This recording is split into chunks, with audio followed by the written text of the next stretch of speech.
पौराणिक कथा के अनुसार एक बार माता पार्वती और भगवान शिव नर्मदा नदी के तट पर बैठे थे। तब माता पार्वती को चौपड़ खेलने का मन हुआ। भगवान शिव भी तैयार हो गए।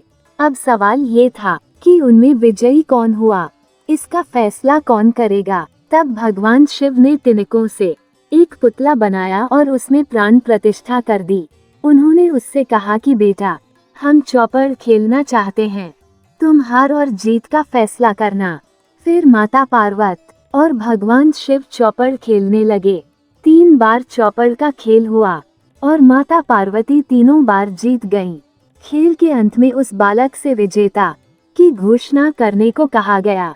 उस बालक ने भगवान शिव को विजेता घोषित कर दिया। इससे माता पार्वती क्रोधित होकर उसे श्राप दे दिया। उन्होंने उसे लंगड़ा होने तथा कीचड़ में पड़े रहने का श्राप दे दिया। तब उस बालक ने क्षमा मांगते हुए कहा कि उसने ऐसी घोषणा भूलवश की है। क्षमा मांगने पर माता शक्ति ने कहा कि इस स्थान पर नागकन्याएं गणेश पूजा के लिए आएंगी।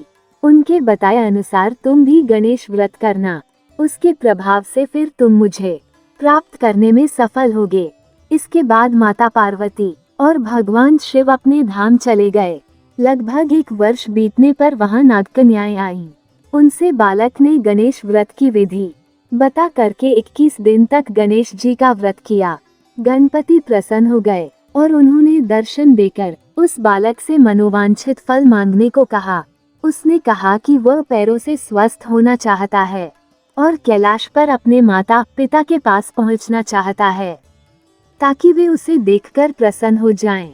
गणेश जी ने उसे वरदान दे दिया। वह बालक कैलाश पर पहुंच गया और भोलेनाथ को अपनी कथा सुनाई। तब भगवान शिव ने भी 21 दिनों तक गणेश जी का व्रत किया।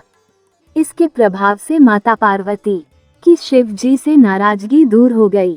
उसके बाद भगवान शिव ने माता पार्वती को गणेश व्रत की विधि बताई।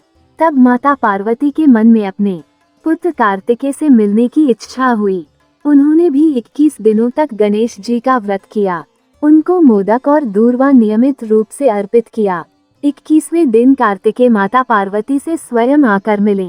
उसके बाद से ही गणेश चतुर्थी का यह व्रत किया जाने लगा, जो सभी की मनोकामनाओं की पूर्ति करता है।